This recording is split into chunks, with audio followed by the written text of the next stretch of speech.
Hey, what's up everybody, and welcome back. This is the first step in the process to creating an awesome magazine cover. I'm going to show you my process, and number one, we're going to start with brainstorming. So I'm going to walk you through a little bit about my process and give you some tips along the way.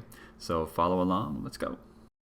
As a reminder, we're going to be focused on a theme of hobbies or things that interest you. Now for my topic, I'm going to choose triathlon. This is a hobby of mine, something I've been doing for a while, and I'm pretty deep into it, really love the sport and competing in races. So for me, one of the first things I like to do is get some outside inspiration before I actually start jotting down words on paper and brainstorming topics. So triathlon's going to be my focus. So what I like to do is come out to Google and start by looking up about triathlon. I'll go into endurance sports and kind of scroll up and down really quickly, triathlon nutrition, and I find that as I start searching for things, other topics and ideas start coming to the surface. So once I see something, I'll do a search on that one as well, triathlon training plans, and lastly we come to triathlon equipment. This in and of itself is insanely populated with information in terms of what you can buy for triathlon. It's a little bit overwhelming, but a really great resource and a way to get started.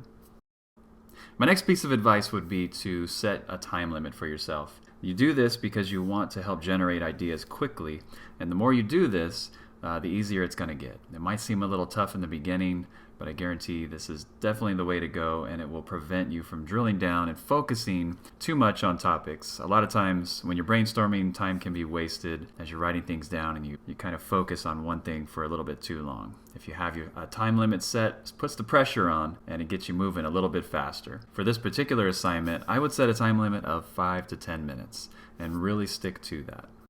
What I like to do next is use a mind mapping technique for brainstorming, where I start with the main topic, which in this case would be sports, and then I would write down the main related items or things that pop into my mind that are related in these bigger outside bubbles here.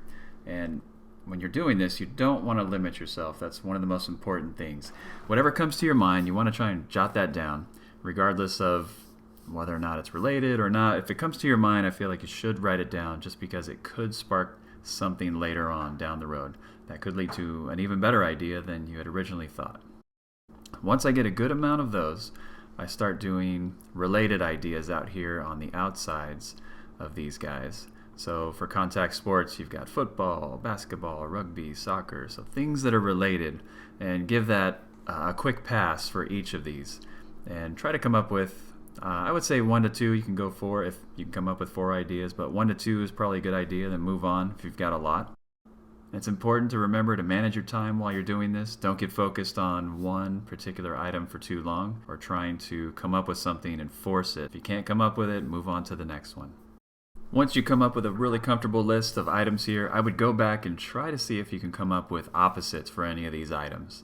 It's kind of hard to figure out opposites for sports, but maybe you could come up with sitting on the couch or playing board games, something like that.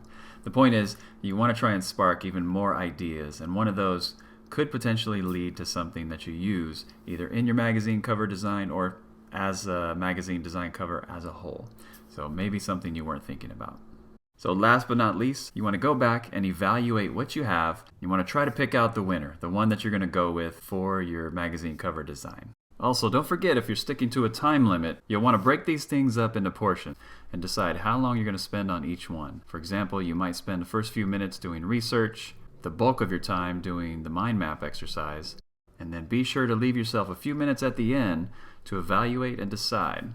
It's important for that evaluation and decision portion to be part of your overall time limit so you don't spend too much time agonizing over your decision.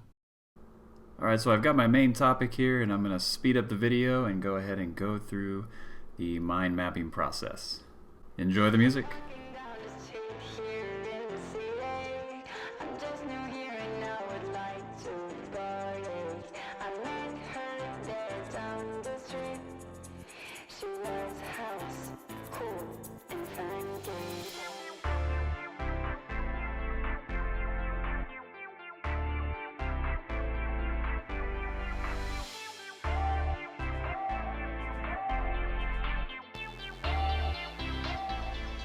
Alright, so now I got my main list of items around the outside, and I'm going to go back around and try to come up with related items for each of these areas. Here we go.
So there we go, I've got some related items on my list. Now I'm going to go around one last run through and I'm going to try to come up with maybe opposites or a couple more related things, but mostly I'll try to stick with opposites.